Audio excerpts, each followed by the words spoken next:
Before Doctor Who returned in 2005, the Wilderness Years produced many hundreds of stories, all stemming from the 1996 TV movie, the 2D universe through the comics, the Positive Time universe through Big Finish, and the Doctor's reality where he had adventures with Sam Jones through the Eighth Doctor adventures. Each timeline was separate from the other, running parallel, with each having their own reasons as to why they were separate. The 2D universe ended with The Flood, the last time the Eighth Doctor appeared in a comic strip. The Positive Time universe is technically still ongoing. It's implied that this universe merged with the Eighth Doctor's journey through the Time War, and his most recent appearance was in 2021 with the final main range story, The End of the Beginning. And the EDA reality ended with the Gallifrey Chronicles. So, two that had a definitive end, and one that just merged with the current stories. So, how did they end? Well, The Flood was originally going to end with regeneration, with Paul McGann turning into Christopher Eccleston.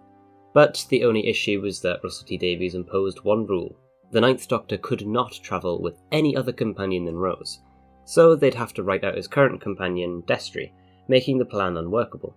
This story was released in February 2005, marking it as the first time Doctor Who ended by just a few months.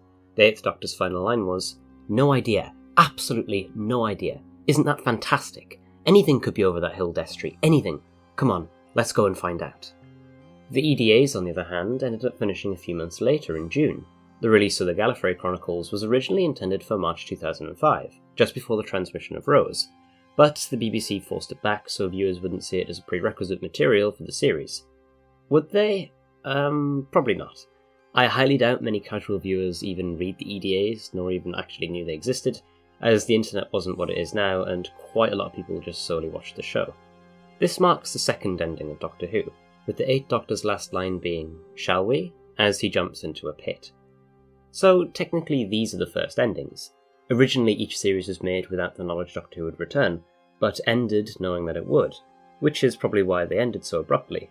I mean, the EDAs ended exactly 8 years after they started, but on the 73rd novel. Not exactly a round number, but the books probably would have eventually ended naturally, though it's impossible to say when. The Flood was going to make an attempt to connect it all, but just couldn't, so it ended openly. Considering Doctor Who magazine is still going to this day, it probably wouldn't have ended, continuing to reuse the first 8 Doctors over and over again. But, technically, this isn't even the first ending. As we all know, Doctor Who first ended in 1989 in Survival, with the last line being, "Come on Ace, we've got work to do." But even then, it technically isn't the first ending, as we had Dimensions in Time. But even then, that's not the ending, with Curse of the Fatal Death. But even then, that... Yeah, I'm probably going to ramble on for eternity there. So, what's the right answer? Well, there isn't one. Doctor Who came back. I suppose you could say they're all the first ending. But they're all not. As with most stuff during the Wilderness Years, the answer is definitively complicated. But anyway guys, thanks for watching. If you enjoyed watching this video, then make sure to leave a like and subscribe down below for more content, as it really helps out the channel. But, as always, thanks for watching.